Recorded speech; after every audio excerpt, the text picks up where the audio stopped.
ma fara yɔrɔ sono ma kan Njati. aw minnu kuloba anw kana ni sangada in na anw ka foli ani tanuni badabada foli u bɛ ka taa aw kelen na bɛɛ lajɛlen aw ma fili aw kulo bɛ radio Mathieu FM de mankan na ka bɔ min ye Titibu kilomètre 9 la sɔgɔmada fɛ min ye sibiridonaw ye sɔgɔmada fɛ nɛgɛ kanɲɛ 10 u mana dana gosi dɔɔnin yɛrɛ b'o kan bi kosɛbɛ min ye an bɛ don ni dɔgɔkun kunnafoni gafe kurukara ala kumabaw k'olu tɔmɔ walasa ka se k'o lase min ye lamɛnbaajɛrɛ jɛkulu bɛɛ lajɛlen ma ni o bɛɛ lajɛlen faamuna fɛn min ye a bɛ tali kɛ fɛn minnu kan sɛbɛnni de don fasiri kɛbaw mana sɛbɛnni kɛ politiki kumaw b'a kɔnɔ sɔrɔ kumaw b'a kɔnɔ jamana taabolo kuraw olu b'a kɔnɔ sariya sunba min bɛ n'o bɛ bi maaw ɲɛkɔrɔ n'a kuma bɛ senna o b'a kɔnɔ ka taa se min ye farikolo ɲɛnajɛ ani fɛn minnu ye dabalibanko ni kabako ye n'olu bɛ kɛ an ka sigidaw la kuma bɛ kɛ nin kelen kelenna bɛɛ lajɛlen ni o bɛɛ lajɛlen dafala n b'a ye k'a fɔ u bɛ kɛ sababu ka maaw bɔ kunnasiri la ka sababu ka maaw kunnafoni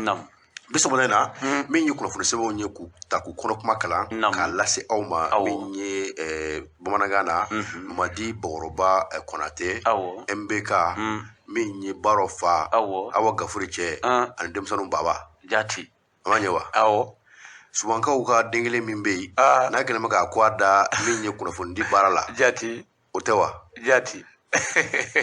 ne tɛ est-ce que maa wɛrɛ bɛ Suban maa wɛrɛ bɛ yen n yɛrɛ denkɛ dɔ bɛ yen ayiwa ale fana bɛ dɔ kɛ Suban fana u ka maa dɔn ne ye kelen de o ayi dɛ n ko minisiriw bɔra n ka yɔrɔ la yen olu an m'olu dɔn dɛ ayiwa ba t'a la fasiri kɔnɔ ayiwa na ɲɛfɔ k'i ye n'a tɛ fasiri kɔnɔ tɛ se ka taa don n'o ye fasiri kɔnɔ dɛ min ye sɔgɔmada in na baara bolo ye a kɔni sɛbɛkɔrɔ jidilen bɛ sabula Mamadi Bakɔrɔba Konate ale bɔlen kɔ ne yɛrɛ Abdou Touré ne bɛ yan nɔ walasa ka se ka an ka ɲɔgɔn dɛmɛ nin baara in na min ye jako sira fɛ a tɛ kɛ basi ko n'an ka dɛsɛ sabula min ye Sirifu Mori ye Surumani Ayidara Sirifukɛ ale yɛrɛ faralen bɛ tabili ka sɔgɔmada in na walasa aw ka se ka jaw ye patɔn tabili Royal Media tɛ de an ka foli b'a ye n'an ye olu bɛɛ lajɛlen fɔ min ye fulaw de ye Jawoyi Jalo ale bɛ choix kɔlɛ la walasa fɛn min ye kunnafoni ye aw ka se k'a lamɛn k'aw to aw sigiyɔrɔ la min ye an dɛmɛbaga arajow ye an b'u fana fo nin yɔrɔ in na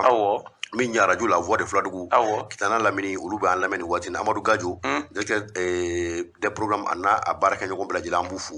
n'an bɔra yen nɔ an bɛna min ye Kita arajo min bɛ yen nɔ arajo islamique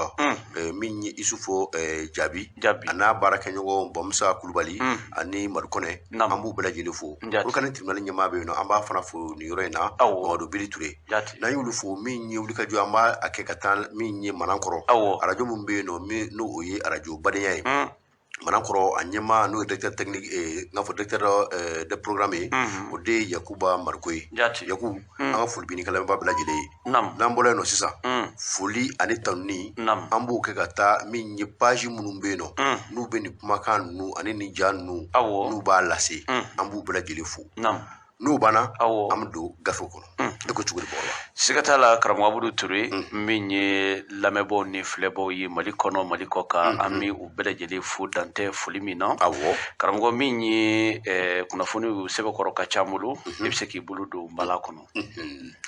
Mamadi Bakɔrɔba Konate min tigɛ dun bɛ bɔ ni sɛbɛn min ye an k'o ma ko la révélation ko dogolenw ka olu da kɛnɛ kan fɛn min ye hali bi bɛ ko min na u ma ban fɔlɔ ko an ka taa an ka jamana bunakun kan janko fɛn minnu bɛ yen n'o bɛ senna bi min ye jamanakuntigi ye a kun ye maa dɔw yamaruya maa 15 bɔɲɔgɔnko k'olu ka fɛn min ye Mali sariya gafe kura sariya sunba k'u ka segin a kunna k'a ko k'a fɛsɛfɛsɛ n'i y'a ta k'a lajɛ sariya 100 ani sariya 70 ani sariya 5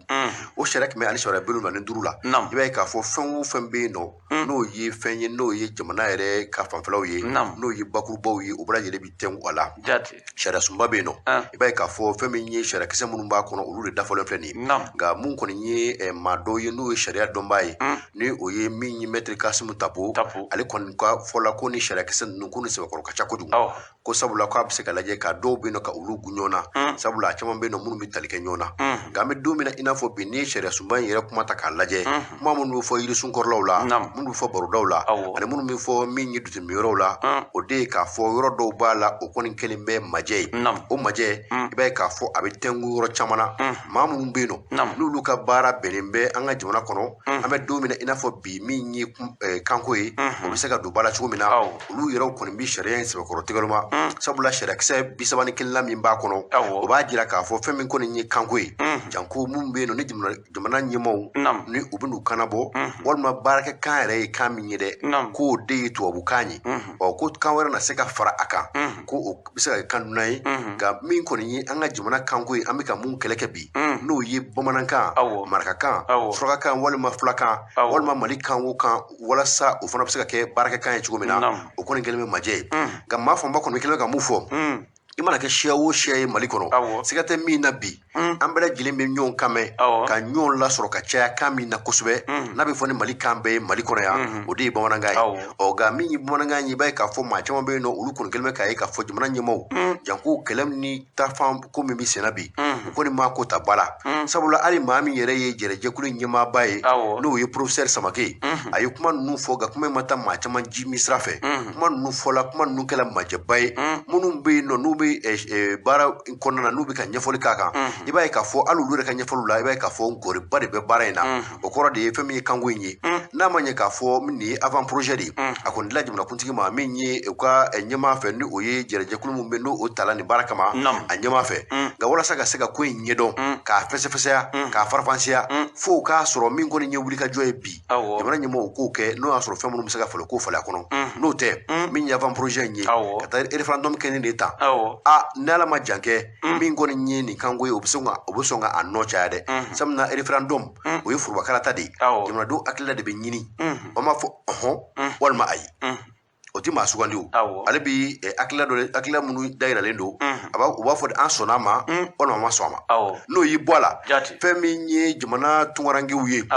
olu fana ye kulekan bɔ min ye an bɛ sɛbɛn 2 gosi ɲɔgɔn na 27 septembre ni o ye n ɲininka Jalo ale tɛgɛ nɔ ye i b'a ye k'a fɔ o ko fɛn min ye nin ko in na jamana tunkarankew u kumana min ye jɛkuluba min bɛ yen nɔ n'o ye conseil supérieur de la diaspora malienne CSDM a ɲɛmaaba Mamadu Serifu Ayidara Sifukɛ ko a ye gangan a ye a gosi a ko jamana ɲɛmaa kana ɲina min ye e bɛ sugandi don min kama e ni i to a bɛ sugandi don min na anw yɛrɛw sen donna o baara la n'o bɔra la i b'a ye k'a fɔ camancɛ fanga in a baara kɔnɔna na janko fɛn minnu bɛ yen n'o bɛ gosi camancɛ fanga yɛrɛ a ka se ka wuli ka jɔ k'a kɛ kelen i b'a ye k'a fɔ o baara kɔni o kɛla sabula min ye wasadenw ye minnu bɛ camancɛ wasabulon kɔnɔ CNT min ye an k'a fɔ tunkarankew olu maa 6 o b'o kɔnɔ nka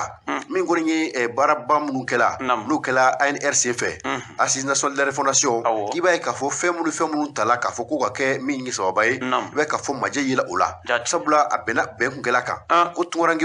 olu bɛna ye min ye wasabulon ani fɛn o fɛn bɛ yen nɔ ni o ye Mali ka fangaso ye u bɛna y'a kɔnɔ u ɲɔrɔ kuma a bɛ kɛ nka k'a fɔ ko o de bɛna bɔ senna bi k'a fɔ k'u bɛna jɔyɔrɔnin de di tunkarankew ma ni décret ye décret min bɛ bi i bɛ se k'a ta sini b'a a kɔkari ko o kɔni ko o ye majɛba ye n'o y'i bɔ a la min ye Mamadu Serifu Ayidara a ye mun wɛrɛ fɔ ko n'i y'a lajɛ bi k'u kɛlen bɛ ka kuma wɛrɛ fɔ kuma min fana ye majɛ ye n'o o fana bɛ taa tunkarankew olu juguya la kosɛbɛ maliden caman bɛ yen nɔ minnu bɛ yen nɔ n'olu bangena kɔkan jamanaw la nka u kɔni jɔyɔrɔba b'u la jamana kɔnɔ bi nka i b'a ye fana k'a fɔ Mali sariya yɛrɛ bɛ u yamaruya o jamanadenya sɛbɛn u ka o t'u bolo ka tila ka malidenya sɛbɛn ɲini double nationalité nka min ye sariya sunbakura in ye o ko ni e bɔrɔba ni e y'i kanbɔ min ye jamanakuntigiya nɔfɛ ka ban i y'a sɔrɔ o i m'a sɔrɔ o i ka nationalité dɔ in dɛ i ka ban o la ni e dun mɔgɔ dun b'o la e kan ka baara kɛ ni o ye u ko n'o y'a sɔrɔ a fɔra Mamadi Bakɔrɔba Konate n'i kɛra président ye ala kana kɛ karamɔgɔ ala kana kɛ dama bili sawa karamɔgɔ n'i kɛra président ye i ka ban i ka nationalité dɔ in na a fɔ ala k'a kɛ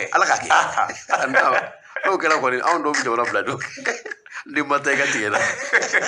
mɔgɔ président ma ni président ma kɔni a to an ka taa anw bɛ taa Laginɛ n'a banna anw bɛ segin ka na Jawoyi garde corps kuwalenba dɔ m'olu dɔ ta ka tugu n kɔ garde corps kuwalenba dɔ garde corps kuwalenba kɔni ne kɔni sen t'o la ne tɛ kuwalenba ye min ye Mamadi Bakɔrɔba Konate n'a fɔra k'a fɔ ko i k'i kanbɔ kama i ka jɛ o jɔyɔrɔ kɔ i ka nationalité dɔ in kɔ k'o kɔni ye gɛlɛyaba ye nka min bɛ yen n'o bɛ se ka kɛ Mali bɔgɔrɔ kɔnɔ n'a kɛra président ye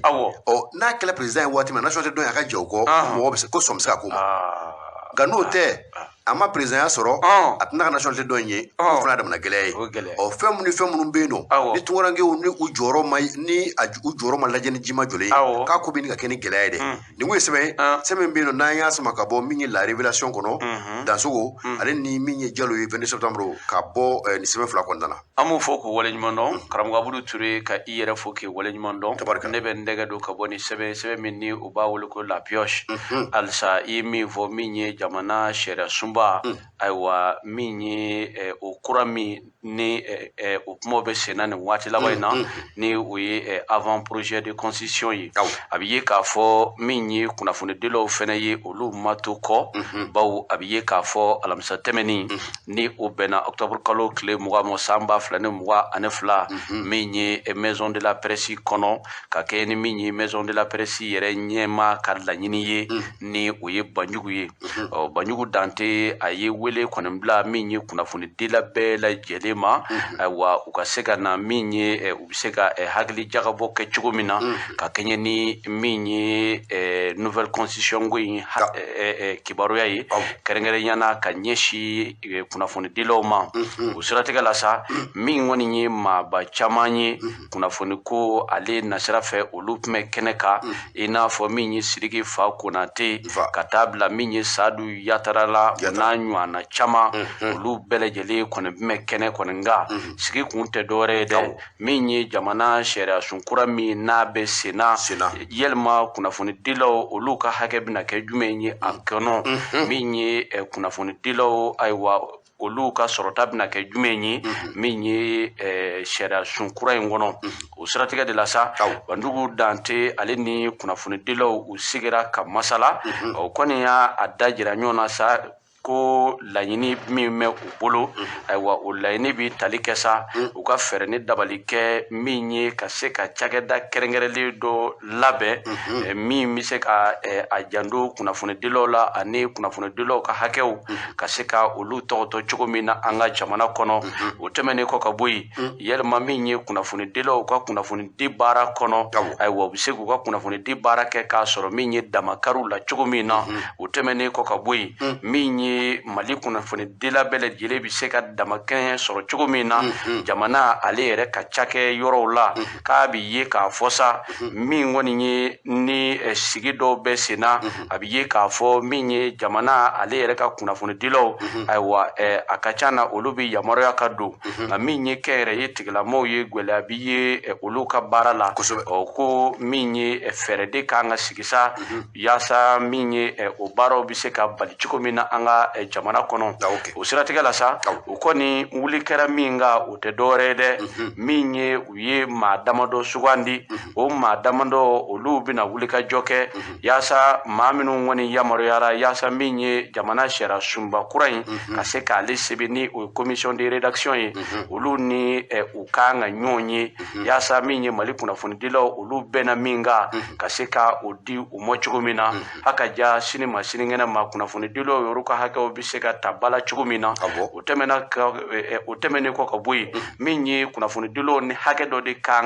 kan ni o bɛ tali kɛ tɔrɔmɔɲɔnko la ni o ye l'aide à la presse ye ko min ye jamana sariya sunba kura in fɛnɛ kan ka fɛɛrɛ ni dabali kɛ ka se ka min kɔni ye o hakililaw bɛɛ lajɛlen ta bala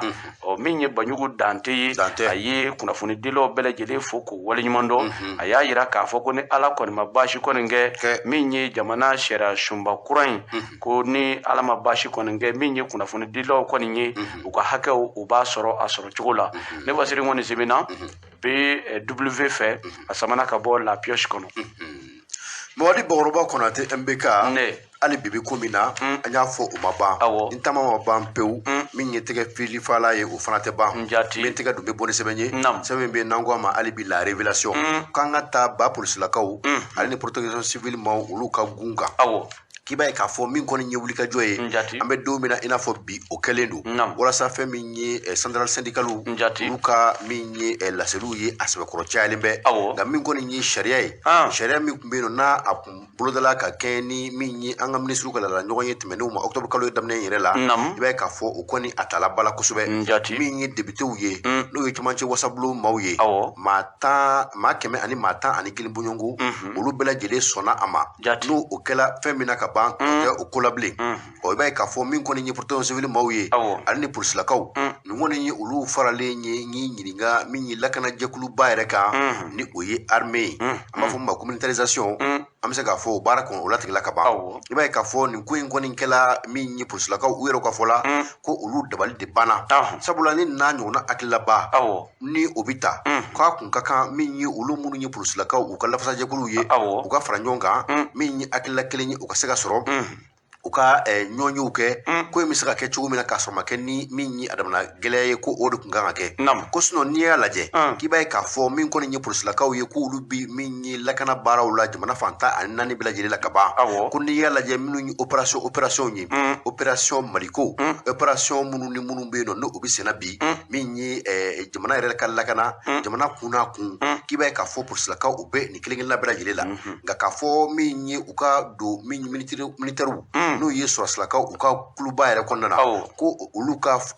famuna ka kun kan ka kɛ adamana sigi de walasa sigi ka kɛ min ye damu ye u ni ɲɔgɔn cɛ ka se ka hakililaw jira ɲɔgɔn na a bɛ se ka ɲɛ cogo min na u ka fɔ n'a sɔrɔ ni bala bɛ se ka kɛ yɔrɔ minnu na o ko fana bɛ se ka ladilan cogo min na o fana ka fɔ ko n'o tɛ a kelen fɛ cogo min na tan k'i b'a ye k'a fɔ min kɔni ye ka min ye ka an golo bɛ jalankuru ka an duda dɔ fɛ da min bɛ yen n'o tɛ an sagonada ye gabana tigɛ da o da la min n'a fɔ police national o fana ye jamana ka baarakɛla dɔw de ye min ye lafasajɛkulu minnu tun b'u la an ka fɔ ten sabula n'u farala militaire kan o ye lafasajɛkulu ko bannen ye sénégalisme ni ye o bɔ jɔlen ye ni y'o bannen pewu an bɛ se k'a fɔ bi minnu ye paramilitaires ye jamana ka fanfɛla fɛ o tɔ bɛna to les gardes forestiers n'o o ye eaux et forêts mɔgɔw ye ani douaniers policiers ni protection civile mɔgɔw Sénégal ko bannen revendication zéro ni y'a bannen pewu ni mun farala o kun o de dilaw ma n'u ma da o de ma da ani fana ne mun kɔlɔsi kabini dɔgɔkun in kɔnɔna na yɔrɔ sariya in tala nin y'a tilidɔnna dɔrɔn de nka n bɛ k'a ye commissariats ka 6e 12e 15e u bɛ k'olu effacer u bɛ ka kɛ police de Bulukasunbugu police de l'hippodrome police de Sotiba n bɛ k'o de sɛbɛnlen mobile kan sisan hali sisan ni dɔ bɛnna police de l'hippodrome n bɛ k'o de ye sisan a taara n'o kɔni ye yɛlɛma kura kɔni y'a la nin kɔni a bɛ n'a fɔ nin kɔni ye a ko daminɛ ne yɛrɛ sa o nin ye sɔrɔsiya yɛrɛ kun kelen daminɛ ne ye sa ayiwa nin ko ye sɛbɛn sɛbɛn bɛ n'an y'o fana sama ka bɔ la révélation kɔnɔ nin ye Jalo tɛgɛ nɔ ye an b'u fɔ k'o waleɲuman dɔn karamɔgɔ Abudu Ture ne bɛ n tɛgɛ don ka bɔ ni sɛbɛn ye sɛbɛn min ni o b'a wele ko nouvelle horizon ɲɛdan kura ale kumanen don dɛ halisa min ye polisiw ka militarisation ye ka fara sapeur pompiers ka ayiwa an m'an sɔnni sigi o kan halisa a bɛ ye k'a fɔ karamɔgɔ Abudu Ture min ye furanjala fanga wasabulon maaw CNT maaw olu sigira ka kɛ ni alamisa tɛmɛnen ye ni o bɛɛ na octobre kalo tile 20 ma san 2022 sigikun tɛ dɔwɛrɛ ye dɛ min ye hakilila min kɔni dara min ye conseil des ministres la ni o ye polisiw ni sapeur pompiers ka militarisation ye yaasa min ye CNT mɔgɔw bɛ se ka min ye wote a ko kunga o siratigɛ la sa min ye CNT maa ɲɛmaa Maliki Njaw ale ye kuma ta a ka kuma tɛmɛnen kɔfɛ sa min kɔni ye an ka ministre de la sécurité ni o ye Dawud Ali Mohamedine ale kɔni ye kuma kɔni da dɛ min kɔni ye ale ye ɲɛfɔ caman kɛ karamɔgɔ Abudu Ture a y'a yira k'a fɔ sa min ye jamana ale bɛ gwɛlɛya min na min ye a dogolen tɛ maliden si la dɛ ko n'an ye jateminɛni kɛ a bɛ ye k'a fɔ min ye an ka Mali sɔrɔdasiw kɔni ye olu bɛ wuli ka jɔ kɔni kɛ min ye yɔrɔ caman ye ka se ka lakana kɔni sabati o yɔrɔ la ko nka a dɔ la sa ni sɔrɔdasiw taara ka bɔ yen jatigɛwale kɛbɔ olu tila ka segin ka na min ye o yɔrɔ masinɛ kɔni minɛ yasa min woni nanga sorashu ye min ye jatigɛ wale kɛ bɔ bunde yɔrɔ min na n'olu taara ka bɔ yen teliya la min ye polisiw ni sapeur pompiers ye olu bi na yasa min ye malidenw n'u bolofɛnw ye olu bi se ka lakana cogo min na yasa min ye an ka furakɛlikɛyɔrɔw ni lɔgɔlisow ye olu bi se ka dayɛlɛ cogo min na ko ɲɔgɔn de a dɔ la n'a danna min ye sɔrɔdasiw dama ma min kɔni ye jamana ale sɛbɛkɔrɔ ka bon kosɛbɛ o de la sa olu kɔni y'a laɲini sa min kɔni ye polisiw olu ni sapeur pompiers olu bi se ka fara u ka baara in na yasa min ye lakana ale bi se ka sabati Mali ale seleke naani bɛɛ lajɛlen la o de siratigɛ la sa min kɔni ye furanjalafanga wasabilen maaw CNT maaw olu kɔni wetira min ye maa 111 olu kɔni y'a yira k'a fɔ ko olu kɔni sɔnna min ye baara in kɔni mɔ o kɔni kɛlen sa min ye polisiw ni sapeur pompiers ye an bɛ don min na i n'a fɔ ko bi u kɔni farala min ye sɔrɔdasiw ka dɛ sɔrɔdasiw bɛ taa kɛlɛ kɛ yɔrɔ la min ye polisiw ye u bɛ se ka taa ye nin waati in na sɔrɔdasiw bɛ se ka taa kɛnɛ o kɛnɛ kan min ye sapeur pompiers maaw ye olu fana bɛ se ka taa o kɛnɛ kɔni kan o de siratigɛ la sa min ye Maliki Njaw ye ale sɔrɔla ka tila ka na kuma minɛ min kɔni CNT wasaden maaw ye a y'u fɔ k'u waleɲuman dɔn wa ka tila ka a yira k'a fɔ min kɔni ye nin ma dabɔ kɛlɛ kama a ma dabɔ min ye dɔgɔyali kama a dabɔra de malidenw ye hakilila dɔ de ta sigiba min kɛra waati tɛmɛnenw na ni o ye Assise Nationale de la Refondation ye ko malidenw de tun y'a kanu k'a fɔ min ye polisiw ni sapeur pompiers ye k'olu ka se ka kɛ militaires ye ko wa min kɔni ye faso jama kɔni ye sa k'olu filɛ nin ka na ko yamaruya nin waati kɔni na o la an bɛ dugawu kɔni kɛ ala ka min ye nin baara in kɔni ka a kuncɛ hɛrɛ ani baden la ne fasiri kɔni sebena tuguna a Traoré fɛ a samana ka bɔ Nouvelle Horizon kɔnɔ min ye Mamadi Bakɔrɔba Konate n'i b'a ye k'a fɔ an bɛ don min na i n'a fɔ bi gɛlɛya bɛ gun dɔw la nka ni maa min kɔni ye maaw bila kɛlɛ susu la ko maa kana tɛ so e bɛ ko wɛrɛ nɔfɛ min tɛgɛ don balan kɔnɔ i bɔ ni sɛbɛn ye sɛbɛn min bɛ yen n'an k'a ma min ye Nouvelle Tribune min ye Jean Pierre James ko hali bi ko an ka taa primature la dɛ min ye premier ministre a ka baarakɛyɔrɔ i b'a ye k'a fɔ yen yɔrɔ la baaraw kɔni a sɛbɛkɔrɔ dayinen don ko abandonné en plein vol min ye jamana ɲɛmaaw ye primature na min ye Assimi Goïta ale fana na Choguel abandonné en plein vol wa min ye primature ye bi ko kɔni a ka gɛlɛn kosɛbɛ sabula i b'a ye k'a fɔ min kɔni ye kibaruyaw ye a dan i la kalo 2 a bɛ o bɔ dɔɔnin b'a kan a yirala k'a fɔ min ye dɔgɔtɔrɔ Choguel Kokala Mayiga ko an bɛ don min na i n'a fɔ bi ko a fari ko a man di a la kosɛbɛ o kɔrɔ ye di bana yɛrɛ tɛ nka fɛn min kɔni ye farikolo ye a sɛbɛsɛngɛlen don kalo 14 baara banbali min ye a ti jɔ kuma si la k'o kɛla sababu ye farikolo kɔni a sɛgɛnnen don kosɛbɛ k'a na taa a sɛgɛn lafiɲɛ bɔ a na taa a sɛgɛn lafiɲɛ bɔ dɔgɔkun kelen tile 15 an taala an yɛrɛ sɔrɔ kalo 2 la min ye premier ministre ye min bɛ a jɔyɔrɔ la Abdoulaye Mayiga a fana ye sɔrɔsi ye colonel don ale de ye min ye gouvernement ka kuma sentigi ye ale de fana ye min ye mara cɛbɔli ani ka fanga segiso n'o o ye administration territoriale et collectivité locale ye ale de fana ye o ministre ye an bɛ don min na i n'a fɔ bi o kɔni talen a nɔ na min ye sigiyɔrɔ in na ko o kɔni fana ye wulikajɔ caman kɛ janko jɛnsɛgɛnni ka tɔnba min bɛ yen ni o ye Nations Unies o ka ɲɔgɔnye min kɛla ka kɛ ni sababu kalo tile 21 tɛmɛnen ye o kɔni ye kuma fɔ kɛnɛ kan kuma min bɛ yen nɔ n'a sɛbɛkɔrɔ jala malidenw ye k'a ta o don na ka na bila bi la min kɔni ye Choguel Kokala Mayiga ye ko an bɛ don min na i n'a fɔ bi maa bɛ i yɛrɛ ɲininka a na segin ka na a jɔyɔrɔ kɔrɔ in na wa o kuma bɛ yen nɔ min ye ɲininkali ye fɛn min ye Choguel ye Assimi na Choguel fana abandonné en plein vol wa o fana kuma bɛ yen sabula min ye dɔgɔkun tɛmɛnenw na kunnafoni siraw caman y'a jira k'a fɔ Choguel kɔni bi fari kɔni a sɛbɛ jo la Dr Choguel Kokala Mayiga k'a tun bɛ kɛnɛyaso dɔ la an fɛ yan nɔ minnu ye kɛnyɛrɛye kɛnɛyaso ye ko bi kɔni fariw jo la a seginna ka taa denbaya la daratelenw ani dagarantilen dɔw y'a fɔ k'a fɔ f'a k'a kun tala bɔ min ye président yɛrɛ ye ni o ye colonel Assimi Goïta ye nka o bɛɛ n'a ta min ye intérim ye o de bɛ ka taa ni baaraw ye baaraw bɛ o de kunna nka i b'a ye k'a fɔ kuma kɔni bɛ ka caya bi kosɛbɛ kuma minnu bɛ sen na kuma ninnu caman bɛ maa bɛ i yɛrɛ ɲininka a la n'o y'a sɔrɔ Ablaye Maiga colonel n'a bɛna confirmer a ka nin jɔyɔrɔ in na a ka ministre so k'o di maa wɛrɛ ma walima ni Choguel bɛna to nin bolo de kan hali bi furakɛli ko bolo kan ko fɛn min kɔni bɛ yen k'a kuma ma jɛya n'a sɔrɔ ni abandonné en plein vol de don Asimi k'o fɔ an ye joona min ye colonel Ablaye Maiga ye o fana ka sigi min ye premier ministre Golo Kantazali sabula hali bi Ablaye Maiga bɛ jɔyɔrɔ min na a b'i n'a fɔ a yogolen de don a sigilen tɛ nin kun ye sɛbɛn ye sɛbɛn min bɛ yen nɔ n'an y'a sama ka bɔ Nouvelle Horizon kɔnɔ min ye Jean-Pierre James ale tɛgɛ nɔ de don Nouvelle Horizon fasɛrɛjɛkulu bɛɛ lajɛlen an b'u fo karamɔgɔ Abudu Ture ka i yɛrɛ fo k'i waleɲuman dɔn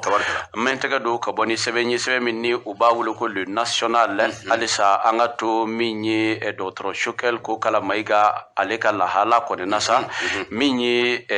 kunnafoni di so min n'a bɛ wele ko info matin mɔɔw olu kɔni bɔra ka kunnafoni di k'a yira k'a fɔ min ye tɛnɛn tɛmɛnen ni o bɛna octobre kalo tile 17 ma san 2022 ko min ye Choguel Kokala Maiga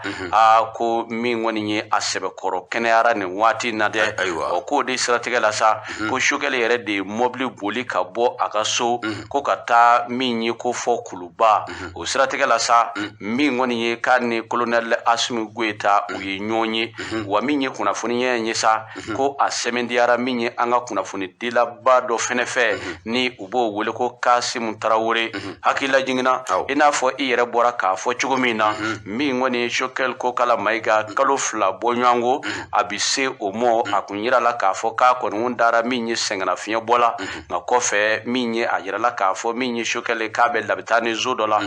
min ye kunnafoni laban de la sa a yirala k'a fɔ jumadonya dɔ de fɛ ni o bɛna septembre kalo tile 30 ma san 2022 ko Choguel Kokala Maiga k'a segira ka na a ka denbaya la min ye kunnafoni di so info matin mɔɔw olu kɔni ye a fɔ ka nɔgɔ bɛɛ lajɛlen bɔ a la dɛ ko Choguel Kokala Maiga ko n'o y'a sɔrɔ ko min ye Choguel Kokala Maiga a bɔra jɔyɔrɔ la ka sababuya kɛ min kɔni ye ko farigan kɔni mɛn a la dɛ a k'a mɛn don minɛ i n'a fɔ ko bi min ye Choguel ale ka furakɛlikɛlaw ye k'olu kɔni ye Choguel labila dɛ k'a yira k'a fɔ bi kɔni Choguel Kokala Maiga a ta kɔni ye kɛnɛyaden da ye ko nka Choguel Kokala Maiga ani colonel Asimi Goita u mɔgɔ fila ye ɲɔgɔn ye min kɛ min kɔni bɔra o la k'olu kɔni ma kɛ ala ye k'a dɔn ko nka olu kɔni bɛ se ka min fɔ bi ka nɔgɔ kɔni bɔ a la dɛ ni siga foyi tɛ a la min ye Mali ministre ɲɛmaa ye Choguel Kokala Maiga k'a sɛbɛkɔrɔ ka kɛnɛ bi ne vasiri ngoni sibina Al Hassan Bafɛ a samana ka bɔ le national kɔnɔ min ye Mamadi Bɔgɔrɔba Konate n tɛ faranko la ale bɛ nɔbɔko la min ye taa ni ka seginw ye min ye dɔgɔtɔrɔ ye a bɛ ala hali bi walasa a ko a ka sɛbɛkɔrɔ ɲɛdɔn min tɛgɛ don n bɛ bɔ ni sɛbɛn ye sɛbɛn min bɛ yen nɔ hali bi la révélation ko fɛn min ye Ablaye Job n'o y'an ka jamana minisiri ye min ka baara bɛnnen bɛ an ka jamana ni jamana wɛrɛ cɛ koɲɛ ɲɛnabɔli ma k'a tun bɛ diɲɛsɛgɛnni tɔnba u ka baara bolofara min bɛ yen n'a bɛ ɲɛsin lakanako ma dɛ k'a tun bɛ olu ka ɲɔnye kɛnɛ kan ɲɔnye in kɛnɛ kan i b'a ye k'a fɔ kuma kɔni kɛla fɛn caman kan janko min ye kalo 3 o kalo 3 diɲɛsɛgɛnni ka bolofara min bɛ an fɛ yan nɔ n'o b'u ka basigi jɛkulu ko fɔ MINUSMA olu kɔni bɛ min ye baara minnu kɛla olu dantigɛli kɛ kalo 3 sɛbɛn o dantigɛli kɔni kɔnɔna na ko fɛn caman bɛ yen nɔ min ye an ka jamana minisiri ye Ablaye Diop ale kɔni a dabali banna fɛn minnu bɛ yen n'o kɛla waleya ɲumanbaw ye i b'a ye k'a fɔ ɲinakɛla o caman kɔ fɛn minnu bɛ yen n'o kɛla laɲinibaw ye Mali fɛ i b'a ye k'a fɔ kuma ma kɛ o caman kan n'o tɛ an bɛ don min na i n'a fɔ bi k'i b'a ye k'a fɔ min kɔni ye baara ye a bɛ senna kosɛbɛ Mali yɛrɛ ye wulikajɔ caman kɛ mun bɛ ŋaniya ɲuman caman yira nka fɛn min bɛ yen ni Mali y'o fana ɲini o de ye k'a fɔ Faransi jamana olu ka min ye nin juguya ani u bɛ ka dɛmɛ min kɛ ka ɲɛsin min ye maa dɔw ma maa minnu ye marifatigiw ye walasa ka se ka jadi ale ni fɛn min ye wulikajɔ k'o cogo jamanadenw kan fɛn minnu bɛ yen nɔ n'o bɛ kɛ ni ɲangata ye dɛ ko o baara minnu ka kɛ ko dama tun o kuma na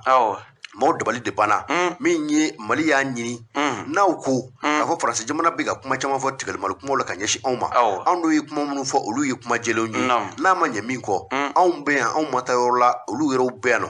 a ye na fɛn minnu b'an bolo n'olu ye bɛ kuma ninnu minnu bɛ yen n'an bɛ k'a fɔ n'o b'a sɛbɛntiya dɛ a ye na an k'o yira ɲɔgɔn na diɲɛ bɛɛ lajɛlen ɲɛna an k'a bɔ ja la k'a yira maaw la u ma sɔn o ma an bɛ don min na i n'a fɔ bi Nations Unies no ye jensega ni tomba ye jango bulu fara mbita kana ko saraka ko ma bi ire nyinga ko akele mi do de ka tola muru ye wa walima akele mbe minyi furuba fende ye na ma ka tola muru te Nations Unies la yoro ye yoro min na nu kan se ka kuma bela yire ni nyonche nunu ye setigi jamana ye wo nunu ye jamana munu min yeta saraka wo ko tala na ma ka fuko mbe jamana tonde ka ba na mbela yire je kulu tendo ye ambe kan adama ke akewla wala sa fambe wulika joy akase ka ba ma mbela yire nga tonna ni ngwe sebe ay mi sama ka bo la révélation kono ate danyogo alika fasiri la révélation fadri jagulu mugo amufo karamdu ture ne bendega do kaboni sebe minni uba wule ko l'observatoire alep mane do de alisa minye angato mali ale ni minisma ka jaka bara nuna ina fo ire bora ka fo chugumina kalo saba minye Nations Unies mo oni mali bisigi yasa ka sega jatemine ke minye kalo saba kono bara jumende bi no siraka ke majebe bara jumena yasa ubiseka sigi ka seka furanyini minye u baro la chugumina odi siratika la sa minye tarata temeni nyisa mingoni ye usigira u kenekele konenga minye Nations Unies ale yere jabala konina l'Amerique jamana kono odi siratika la sa uya yira ka fo kalo saba mina damenena juin kalo kle saba kana bla septembre kalo kle ta ane konondona samba flani muga ane fla usiratika la minye mali ministre minga bara beme mali ale ni jamana wore ko konyo nyena bolema ni u ministre Abdoulaye Diop ye ale koni pumata minye kaseka nyafoli ke chukumina akapuma ukono aya yira ka fosa mingoni ni mali ale ni ministre ka biye ka fo alisa mali ale magobala ministre ka bara katata chukumi ngone na ka biye ka fo alisa minye majenge do ni me mali ni ministre ka je ka baro la ko chendo minye ministre mouye ube ku sike anga jamana kono kunga alisa ministre ka baro tabulo la mingoni ni ko maje babe ala odi strategie la sa minye ministre Abdoulaye Diop ye aya yira ka fo ko ni ya ye ka fo wati temenuna olu ye fere ni dabali ko nge ministre ka rotation no uyu ka yelma ye ka se ka gweleya do o baro la ka madabo dore kamode minye mali nyamo bise ka uni ministre bise ka je ka baro ke chugumina ka yira ka fo ministre na bi baro barake ministre kelemanga o barake ula ministre de kanga fere ni dabali ke unana mali do no bolofon lakanani de kama o aka ja minye ministre koni yisa na bi baro barake mali kono na bi hakillata mali kono ko ministre wajibale de do ani mali ka je ko baro ke nyonve onga uluba ye ka fo sangana ka wati minye ministre moye ubibo ubigafe do koni zibi ka sibi ni jugu do koni nge mali ale fintigala ka koni nga ministre Abdoulaye Diop ya yira ka fo ko nunye bara yi bara mi ne mali tina jeni uyede ula minye je tomba Nations Unies mo ku ka famuya minye mali ye jamana yi jamana mi na ka yirma horonya be abulu wa mali ye jamana yi minye ne mawore tina kana isago kulo konenge malla katade ku ka do ka fo mali maraba de be mali la wa minisima nabi mino minandaka blam minan wore kono ka ani mali minye nyemo ka seka sigi ka seka minye apmo kono masala uni nyonje unyonde minisima be katata chugo mingone na akwale ministre Abdoulaye Diop kale ta dugude ko maje bako ne me abara ula ko ale ko manyini minye jentomba Nations Unies mo fe u ka fere ni dabalike nu nakun ko ni mali do mi se ka lakana chugo mina nu nakun ko ni mi ngoni be ni kiliya u bi se ka sabati mali kono chugo mina nu na me mali kono yasa mali do no bulofo mi se ka lakana chugo mina u ka fere ni dabalike uni mali nyamau uka sigi ka minye masala ke no utemena ka bu uka je ka barake minye bulu di nyogomo uka seka uke uni nyonje ya sala ni bay minye ni ulakana ni basigi uka seka sabati chuko mina mali kono ne wasiri ngoni sibina sirile aduhum fe asamana ka bo minye l'observatoire kono wadi bogorba konate ali bi be komina o koro de ka fo sirajantama o be ali bi ambe do mina ina fo bi ko ngata amsare ali buna ku kande ambe do mina iba ka fo nyina sam o dumum be no no obita kɛ an kuntigi Muhamadu ala ka kisi nɛma b'a ma ale ka min ye bangeni o san kunbɛ o bɛ mun kɛ o ɲagaɲagali la i b'a ye k'a fɔ Amusari Mawu min ye Ismail Sherif Madani Ayidara a n'a a jɛw ko ɲinan kun ye a san 38 ye u bɛ nin wulikajɔ u bɛ a kɛ n'i y'a lajɛ Amusari bɛ tali kɛ jamana 40 bɔɲɔgɔnko kan minnu na u ka biroba sigilen bɛ ani sous-section ni o n'a ɲɔgɔnnaw nka ɲinan minnu sera ka kɛnɛ sɔrɔ o de ye jamana 29 ye Ismail Sherif Madani Ayidara min ye kunbɛn ye n'a bɛ kɛ malidenw bɛ bɔ a kalama sabula min ye Mali donda bɛɛ lajɛlen ye i b'a ye k'a fɔ sigiɲɔgɔn jamanaw la an ka maliden minnu bɛ yen hakili to ɲini walima fɛn min ye o jamanadenw olu kɔni bɛ kɛ ka min ye mobiliw fa u bɛ na avion siraw fɛ u bɛ na min ye mobili siraw fɛ min ye wulikajɔ ye walasa mawuludu ka se ka na a seli kɛ Mali kɔnɔ nin ye kunbɛba de ye kunbɛn min bɛ maaw fara ɲɔgɔn kan jama dalajɛ bɛ kɛ fɛn o fɛn na min ye mawuludu in ye a bɛ jama dalajɛ min kɛ min ye san o san Mali la yan nɔ kunbɛ foyi tɛ yen mun b'a ɲɔgɔn kɛ min ye Ismail Sherif Madani Ayidara a y'a jira k'a fɔ min kɔni cɛmancɛ fanga ɲɛmaaw ye olu bi u ka hakililaw janko jamana joliko o mana kɛ fɛn o fɛn ye olu kɔni bɛ o kɔkɔrɔma don walasa jamana ka se ka jɔ bolo kelen kan an bɛ don min na i n'a fɔ bi i b'a ye k'a fɔ ka kɔn min ye sigi ɲɛ min ye Sherifukɛ a n'a a ka jɛkuluba in n'o ye Amusari ye u ye kunnafonidi kɛnɛ u ye a sigi baaraw bannen fana u ye kunnafonidi kɛnɛ sigi ka bɛɛ lajɛlen fo fɛn fɛn nana ka bɔ yɔrɔ o yɔrɔ ka jamana ɲɛmaaw fo minnu fana bɛ yen k'a fɔ olu ye wulikajɔ kɛ walasa fɛn min ye kanna ye o bɛ se ka sabati cogo min na hali n'o y'a sɔrɔ tɔrɔmɔɲɔni u b'u u tɛgɛ bila u jufa fɔlɔ kuma dɔ la o fana di u ma walasa baaraw ka se ka dafa fɛn min kɔni bɛ ɲini bi o de ye jamana an ka se ka don da kelen fɛ da kelen fɛ janko an bɛ don min na i n'a fɔ bi cɛmancɛ fanga n'a fɔ ɲɛkɔrɔla la fɛn min ka ɲi o ye bɛn ani kelenya de ye min ye Ismail Sherif Madani Ayidara n'ale o conseil ɲɛmɔgɔ ye a b'a ye k'a fɔ a kɔni a sɛbɛkɔrɔ nisɔndiyala Amusari Mawu olu minnu bɔra diɲɛ fan o fan u fana sɛbɛkɔrɔ nisɔndiyala ko ninnu yɛrɛ kɛcogo n'i y'a jate Bakɔrɔba a b'a ye k'a fɔ karamɔgɔ kɔni o ka tɔndenw olu kɔni b'a sɛbɛ bonya kosɛbɛ sabula a kɛra balontan fila ni ɲɔgɔn cɛ balontan ban maaw donna basi kɔnɔ ka t'u sigi ka min ye wajulu lamɛn balontan ban tuguni maaw ye fɛn bɛɛ tɔmɔ hali fɔrɔnankala hali singomu fara kun tɛ yen Amusari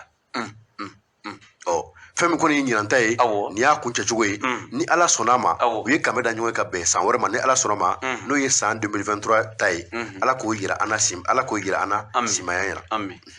ne bɛ nɛgɛ don karamɔgɔ ka bɔ ni sɛbɛn ye sɛbɛn min ni u b'a wele ko la révélation ale kumanen don dɛ min kɔni ye gitɔrɔnko kuma min n'a bɛ senna bangoni ale ni ɲɔnsɔnbugu ni ɲɔgɔn cɛ min ye a baaraw kɔni ye k'a baaraw kɔni jɔlen don min ye kuma foyi tɛ ka fɔ ka ɲɛsin gitɔrɔ in dali ma bangoni ale ni safu ni ɲɔgɔn cɛ karamɔgɔ Ture ko n'an ye jateminɛni kɛ kuma min na i bɛnkɛ ale bɛ jamana ɲɛmaaya la ni o ye Elhaji Ibrahim Boubacar Keita min ye mɛ kalo tile 3 san 2017 i bɛ ka ale kɔni dara min ye a birikide fɔlɔ kɔni da k'a yira k'a fɔ sa min kɔni ye bankoni jalakɔrɔji safo fɔ ka taa bila ɲɔnsɔnbugu kɔni na min kɔni ye gitɔrɔnba ale kɔni bɛna da yaasa min ye taa ni ka segin olu bɛ se ka nɔgɔya cogo min na ko nka karamɔgɔ Abudu Ture i b'a ye k'a fɔ sa min ye a baaraw kɔni ye a jɔlen don k'a sɔrɔ baara in bɛɛ lajɛlen bolodalen kun don k'a yira k'a fɔ min ye ko sanfila baara kɔni don ko nka k'a daminɛ san 2017 la fɔ ka n'a bila bi la min ye nin sira in kɔni ye dan tɛ ka don a la min ye baara foyi tɛ ka kɛ o siratigɛ la sa min ye maa minnu bɛ nin sigida ninnu na olu kɔni y'a yira k'a fɔ k'olu kamana gannen don ka sababuya kɛ projet minnu n'olu tun bɛ baara ninnu kɔni na ko projet tigilamɔgɔw kɔni k'u y'u ka baara kɔni jɔ ko nka olu b'u yɛrɛ ɲininka yelima mun yɛrɛ de bɛ yen min ye jamana marabaaw ye olu tɛ ka bɔ ka se ka ɲɛfɔli kɛ ko nka ko n'an ye jateminɛni kɛ waati tɛmɛnenw kɔni na minisiri min ka baara bɛnnen kun don siraba ko ma ni o ye Makan Fili Dabo ye k'ale kɔni dara yɔrɔ ninnu kɔni lajɛ ka kɛ ni novembre kalo tile 28 tɛmɛnen ye san 2022 o k'o siratigɛ la sa o kɛnɛ kɔni ka min ye Makan novembre kalo san 2022 ayiwa o ye 20 o ye waati min Makan mun kɛ daraka o ye waati min Makan Fili Dabo ale tun bɛ ka yɛrɛ Ça ba fere mugane bla no babro waseu ay mugane ko do mugane do o siratika la sa mi ngoni ye makan filabo wati temenuna ale ya yira ka fo ko bara nunu ko atita kololoko ka sabu ke maminu nga sobe mi nyi sirada ko ne na adola mi nyi yorodo ko ne mi magabike ola ba yira ka fo mi nyi sirada la sodo be ko lu bi se ka ci o ka dola n'olu ko o bi ci ka teta musaka ko o la ko minye jamana nyema be wuli ka jola o wati yasa fere ne dabali bi se ka soro cogo mina ma minu nga so be sirada la adola minye musaka do bi se ka di o mo cogo mina yasa o bi se ka yoro wore soro ka se ka yelema o kono cogo mina fasirike ba ko ne ya yira ka fo kale ba yere nyininga ko yelma minye o hakila min wora wati temenuna ko debe ka bare zumaya wa ko nyiningali tomi ko ne meni yoro konna fasiri ke ba ko ne ya yira ka fo kale ba nyini minyi colonel Asim Goita fe aka fere ne dabali ko nge minyi ni zirenyi aka se ka labe chugula ka sababu ke ibeka ale ko ni asego ke ya sa minyi sirengoni ale bi se ka ke ku sabatilinyi ko nga amedo mina ina fo go bi minyi colonel Asim Goita ka ale de be fangala ka fere ne dabali ke sa ku dokera minyi gongo njugu no yu puseru ko ni ko be ne ka ke bana ye ka nyeshi minye ni siradala sigibo ko mo kerengere nyana maminu nga dube a kerefelo la kolone Asim Goita na jew u ka wuli ka joke yasa ni zirain ni uye bangoni safo foka tabla nyonzo mbugula minye agitorongo abisika ke ko sabatili chugumina ne wasiri ngoni sibina be jalo ko ne ve asamana ka bo minye la révélation kono minye na la révélation bla amekla ka la révélation ale tatuguni minye modi bogorba konate ame do mina ina fo bi tiba ka fo min ko ni anga jamana logolmetru ye o fana keleme ka wuli ka jɔ ka aboloda min ye Ousmane Almoudou Touré i b'a ye k'a fɔ ale kɔni n'ale ye synergie n'o ye lɔgɔlimɛtiriw minnu bɛ n'olu ye sɛgɛn tɛmɛnɔ bila min octobre kalo ale tile 15 san 2016 la olu fana kɔni keleme ka u ka bankuru u y'a yanga ko fɛn min kɔni ye olu ye u dɛmɛ kɛ sabula waati min na min ye embargo ye n'a binna an ka jamana kan mois ani ɲininka CEDEAO fɛ olu kɔni jɛla u ka kɛw bɛɛ lajɛlen kɔ k'a fɔ k'u bɛ jamana u b'a bilasira waati min na a kun ka gɛlɛn waati min na ni ɔkɔli wuli ko tun bɛ senna olu fana ye gouvernement k'a dɛmɛ min ye examenw ye ka taa se ɔkɔli koɲɛ bɛɛ lajɛlen ma a ka se ka sabati ko n'a ma ɲɛ k'a fɔ k'u bɛ ɲini ka ɲɛma jɔ fɛn min ye u ka hakɛw ye ko a ka di u ma u kɔni b'a ɲini u ka tɔndenw fɛ u mana sɔrɔ yɔrɔ o yɔrɔ la n'o ye synergie maaw ye u ka to min ye kɛlɛkɛsen kan sabula waati o waati ni kankan gosila u ka se ka wuli ka jɔ kɛ walasa fɛn min hakɛw ye a ka se ka lasabati a tɛ dɔwɛrɛ nɔfɛ dɛ min ye article 39 article 30 ko in a bɛ ka jamana sɛgɛ dɛ 31 o ye sariya ko ye 39 o ye jumɛn 30 ko min fana ye jumɛn tuguni an n'a sera 30 man tan pan nin ko in article ko in ni jamana ɲɛmaaw ma kuma jɔlen dɔ fɔ nin ko la Mali kalanko bɛ kɛ il est temps i bɔra ka article min kalan min b'a dɔn ko ministre ye bɛɛ ka papier minɛ i la mɔgɔ o mɔgɔ bɛ k'u bɛ sira dilan bɛɛ ka contrat résilier la fɔlɔ parce que a si tɛ ka baara ka kɛcogo la u bɛ taji suɲɛ u bɛ fɛn dɔw fɔ minnu ma kɛ baara min bɛ f'u ɲɛna gidɔrɔn gosi a tɛ se délai min bɛ d'u ma o fana tɛ dafa délai tɛ kɛ a kɛ waati la nin date la a bɛ ban a tɛ ban ka bɛn o ma wari tɛ don a donda fɛ sira man ɲi taji bɛ suɲɛ non mais c'est pas possible Mali a gɛlɛya dɛ min ye article 39 ye k'a ka di olu ma n'a ma di o fana kan ka min kɛ o b'o kɛ sabula jamanadenw si ma fisa ni si ye ni min fɔla o fana ka kɛ ko o de ɲɔgɔn tɛ nin ko ye sɛbɛn an ye min sama ka bɔ la révélation kɔnɔ maa min y'a sɛbɛn o de ye Bɛɛ Jalo ye halisa an bɛ to la révélation kɔnɔ min ye an bɛ to kalanko ale binakun kɔni nka a bɛ ye k'a fɔ min ye an ka minisiri min ka baara bɛnnen bɛ kalanko ma ale bɔra ka kunnafoni di kɛ k'a yira k'a fɔ min ye octobre kalo tile 3 tɛmɛnen san 2022 min ye ko o bɛ kɛ kalan wuli ye an ka jamana kɔnɔ o kuma fɔra cogo min na o kɛra o kɛcogo la ko nka k'a bɛ ye k'a fɔ sa maa minnu de bɛ sango n'olu ye dɛfu kɔni sɔrɔ karamɔgɔ Abudu Ture olu ka orientation ko halisa min ye da tɛ ka don o kuma na dɛ k'o kɔni ye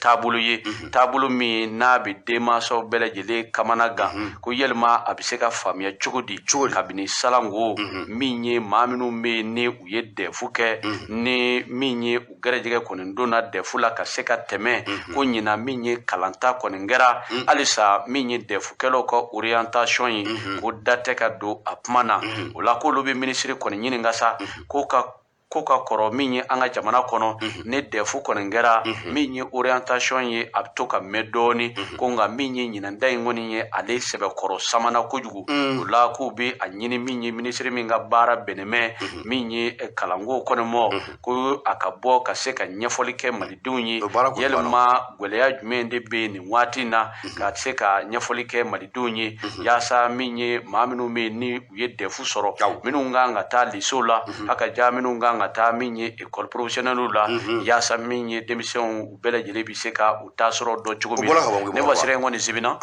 min ye Beye Jalo kɔni fɛ a samana ka bɔ la révélation kɔnɔ. Orientation peut-être facilikɛba ale bi fasili kɛ don min na peut-être ani orientation bɛ bɔla su kelen parce que orientation bɔla sisan kɔni an b'a dɔn k'a fɔ bɛɛ orienté la à mon avis parce que denmisɛnnin minnu kɔni b'anw fɛ yen nɔ an ka mɔgɔ fila bɛ yen nɔ olu ka orientation bɔla olu bɛɛ bi CFP la Maninkura donc a bɛ komi fasiri sɛbɛnna ka kɔn fɛnkɛ ɲɛ parce que tuma dɔ bɛ article dɔw sɛbɛn ka bila semaine ni semaine u b'a publier donc a bɛ bila o de hukumu kɔnɔna na an bɛ dugawu kɛ kalanko a ma nɔgɔ sinon o bɛ ka mun fɔ ne yɛrɛ hakili b'a la an ye defu sɔrɔ san min na mɔgɔ docteur yɛrɛ banna ka sɔrɔ orientation ma bɔ fo novembre daminɛ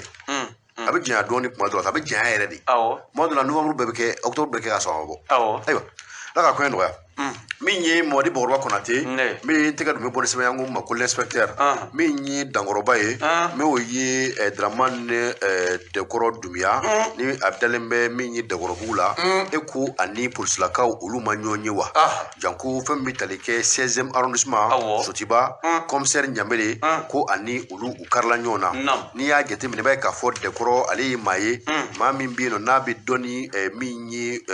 bunaku kan a bɛ ɲini ka san damadama bɔ ɲina min kɔni ye kow ye fɛn ɲɛnama kumabali baara in bɛɛ lajɛlen daminɛna o la min ye maaw ye a bɛ saraka bɔ ka kɛ sababu ye ka ni makamaba a bɛ o sɔrɔ nka ko in nana yɛlɛma laban in na mun nana don a ko la o kɔni ye maaw kɔni sɛbɛkɔrɔ dabali ban sabula wari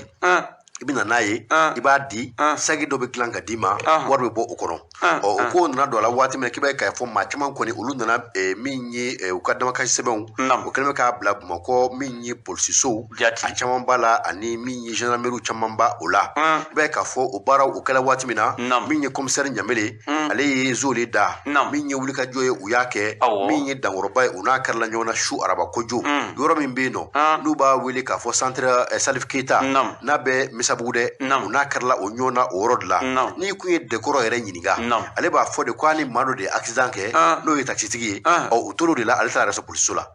ja u bɛɛ kun ye ko in u bɛɛ kun y'a labɛn de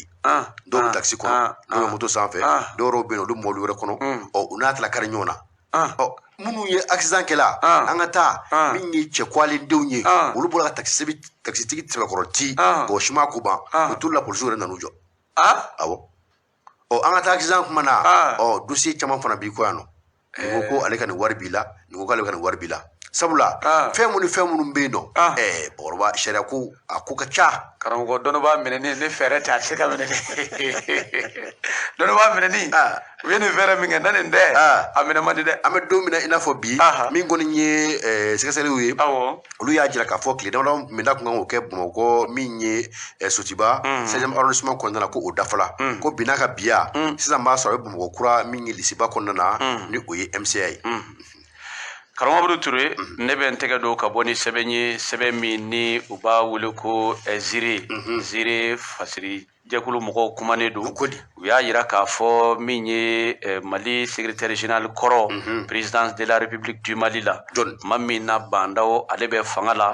dɔgɔtɔrɔ Kalilu Dunbiya min ye ɲɛnakaw ka Kalilu ale kɔni minɛna min ye septembre kalo tile 6 san 2021 waati min na a b'a ka mobili kɔnɔ yaasa ka taa université la ka se ka taa cours di min ye denmisɛnninw ma docteur Kalilu Dunbiya ale yɛrɛ ye lɔgɔli karamɔgɔ karamɔgɔ jolen ye o siratigɛ la u y'a minɛ i n'a fɔ min kɔni ye a ka lapasa tigilamɔgɔw b'a fɔ cogo min na ni o ye avocat ye maître Mohamed Koyita ale ni maître Alpha Abibu Kone o n'a ɲɔgɔnko caman a ka lapasabaw o siratigɛ la sa u y'a yira k'a fɔ min ye Dr Kalilu Dumbuya k'u y'a minɛ min ye gindo cakɛda maaw sécurité d'État k'olu ye Dr Kalilu Dumbuya kɔni minɛ min kɔni ye dansago wale caman kɔni min k'u y'a ta ka ɲɛsin min ye Dr Kalilu Dumbuya ma min kɔni ye kalo kelen ni kɔjan tɛmɛnen kɔfɛ Dr Kalilu Dumbuya k'u ye fɛɛrɛ ni dabali kɛ ka se ka na min ye a bila ka na min ye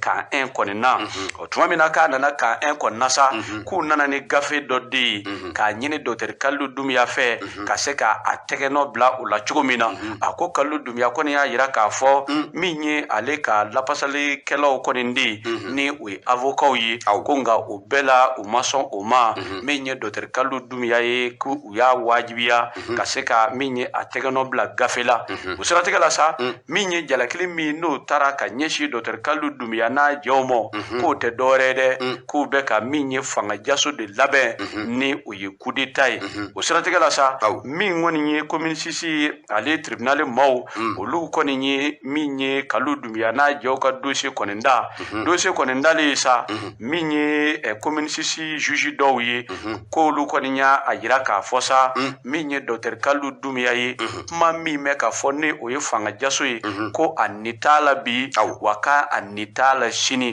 ko nka nin bɛɛ lajɛlen tɛmɛnen kɔfɛ hali sa min ye Dr Kalilu Dumbuya a datugulen don kasobonba la ko yalima mun yɛrɛ de bɛ Kalilu Dumbuya ka ko in na bɛnbɛnbɛn jumɛn de bɛ a nɔfɛ yalima politiki kɛlɛ de bɛ min ye Dr Kalilu Dumbuya nɔfɛ wa ko ɲɔgɔn tɛ a tɛ se ka faamuya cogoya si jamana min n'a bi fɔ ko min ye sariya jamana don jamana min n'a bi fɔ ko kiiriko jamana don ko ni kiiritigɛla dɔw kɔni y'a yira k'a fɔ sa min kɔni ye Dr Kalilu Dumbuya ko a ni t'a la ko a ka kan min ye sariya jamana na Dr Kalilu Dumbuya u ka se k'a bila ka taa ka so cogo min na o siratigɛ la fasirikɛbaa y'a yira k'a fɔ ko maa b'i yɛrɛ ɲininka Dr Kalilu Dumbuya yɛrɛ ko diɲɛ don min ye k'a si sa k'a bɛ taa min ye san 40 bɔ ɲɔgɔnko ye Dr Kalilu Dumbuya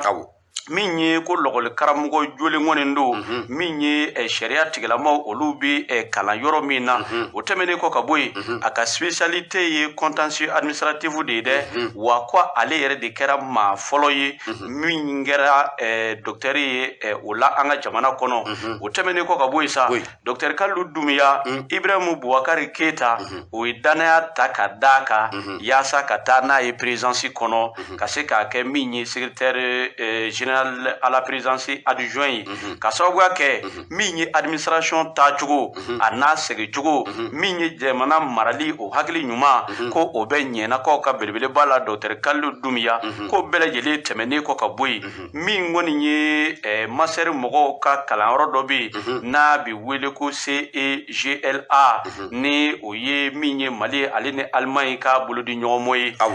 ko min kɔni ye o ɲɛmaaya fɛnɛ ko o bɛ Dr Kalilu Dumbuya bolo ko maa min ka dɔnniya bɛ nin n'a nacogo la min ye sifinnaka fɛnɛ don ko n'a ma ye k'a fɔ kuma fɔra a ma kuma min ni sɛgɛsɛgɛliw bɛɛ lajɛlen tɛmɛnen kɔfɛ n'a yira k'a fɔ k'a nɔ t'a la k'a ka kasa min kɔni ye an ka kiiri tigilamaw ye o k'u jɔ jimifɔla jɔyɔrɔ la min ye Dr Kalilu Dumbuya ye ka se k'a bila ka taa ka denbaya la ne Basiri kɔni sibina min ye OB kɔni fɛ a samana ka bɔ min ye Siri kɔnɔ Siri fasirijɛkulu maaw an b'u bɛɛ lajɛlen fo Mamadi Bakɔrɔba Konate an bɛ don min na i n'a fɔ bi maliden minnu fana bɛ yen nɔ n'olu sigilen bɛ a ka ja dunan fɛn fɛn bɛ n'olu sigilen bɛ min ye Guinée équatoriale gɛlɛyaba bɛ u kan sabula min ye Guinée équatoriale jamana faamaw ye olu tun y'a ɲini k'a fɔ utikalo o tile 31 n'o bɛ dafa o k'a sɔrɔ bɛɛ lajɛlen ye sɛbɛn ta sɛbɛn min kan ka ta wa o fana sɛbɛn sɔrɔli de kelen bɛ a damana gɛlɛya ye maa minnu bɛna ta kura ye olu ta ye 29 ye maa minnu bɛ yen nɔ ni olu n'a b'olu kan ka kurakuraya olu ta ye 70,000 ye mɔgɔ kelen nka sɛbɛn yɛrɛ sɔrɔli de kelen bɛ gɛlɛya ye nka min kɔni ye kuma ye n'o bɛ ka fɔ ŋunuŋunu kumaw la o de ni jamana maaw bɛ k'a fɔ ko fɛn min ye dunanw ye dɛ sɛbɛn ko tɛ foyi wɛrɛ ko tɛ u bɛna fɛɛrɛ de kɛ k'u gɛn sabula ko fɛn fɛn ye nafasɔrɔ sira ye ni jamanadenw kan k'o sɔrɔ ko dunanw de bɛ k'u bɛɛ lajɛlen ta ka taa n'a ye u ka jamana kan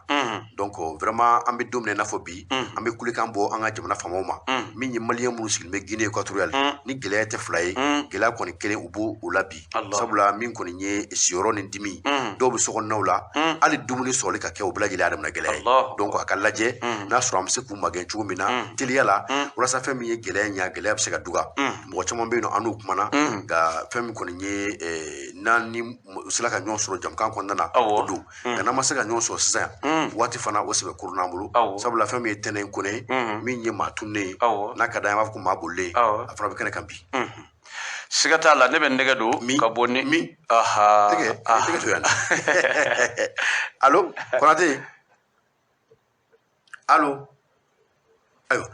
min ye nɛgɛjuru sira ye gɛlɛya dɔɔni b'a la an t'a dɔn k'a fɔ min ye connexion sira ye o de murutilen don donc a ko ka gɛlɛn dɔɔni an tɛ dɔwɛrɛ fara nin kan Mamadi Bɔkɔrɔba Konate n'an ko an bɛ fɛn o fɛn fara nin kan a bɛ kɛ min ye a tɛna déborder tɛnɛ labɛnnen don walima an bɛ récap kɛ an bɛ tali kɛ heure dɔ in kɔnɔna na ni fara kan ka taa ne bɛ nɛgɛ don ka bɔ ni sɛbɛn ye sɛbɛn min ni u b'a wele ko l'inspecteur min ye k'an ka taa Congo kɛrɛnkɛrɛnyana u ka dugu min bɛ n'a bɛ wele ko Kivu min ye dabaliban koba dɔ kɔni kɛra ye karamɔgɔ Abudu Ture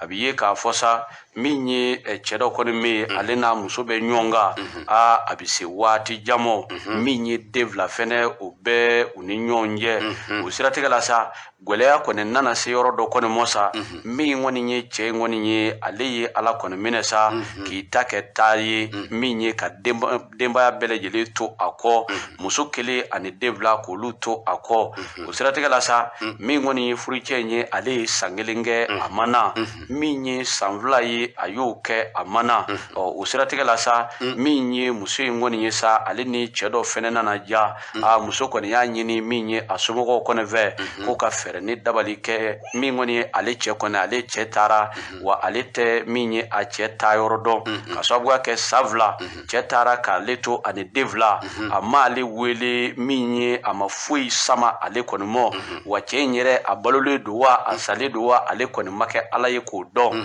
o siratigɛ kɔni na sa a bɛ ye k'a fɔ sa min ye san saba tɛmɛnen kɔfɛ sɔni o cɛ min ye muso in kɔni ye ale kɔni y'a furu siri maa wɛrɛ fɛ a furu sirilen o cɛ kɔni fɛ sa min ye den kelen kɔni ye u ye o sɔrɔ den kelen sɔrɔlen kɔfɛ sa san sabanan min kɔni ye cɛ kɔrɔ in ye a bɔra sanfɛ wa a bɔra duguma wa tile se kuncɛ a kɔni nana ka so kɔnɔ ka na muso kɔni fo muso folen muso ko yalima kɔnɔ jumɛn ye e dun ka na i bo kɛ yan muso tora o temps bɛɛ kɔnɔ olu tora o du kelen kɔnɔ muso tora yen i furula cɛkɔrɔba a tɛ taa so kura o y'a ye ne cɛkɔrɔ bɛna na kɛ ayiwa cɛkɔrɔ min kibaruya dɔn dɛ o de siratigɛ la sa min kɔni ye muso kɔni ye ale ye cɛ in lajɛ muso kɔni y'a da sago bɛɛ lajɛlen kɔni fɔ cɛ in ma o de kɛlen sa cɛ ɲɛ bɛ min ye a yɛrɛ ka fauteuil kɔni nka cɛ wɛrɛ sigilen don kulɛti bɛ o la debaradɛri fɛnɛ bɛ o la a sinna ka dimi a ko muso ma yalima nin ye diɲɛ ye a ko i taara ka ne ni denw don gwɛlɛya la nin de jɔra ne jigi kɔrɔ min kɔni ye ka balo ɲini ka di anw ma denmisɛnninw ka kalanko a jɔra n'u ka fɛn bɛɛ lajɛlen ye wa ko ma ɲɛ min kɔ ale kɔni furula cɛ ma dɛ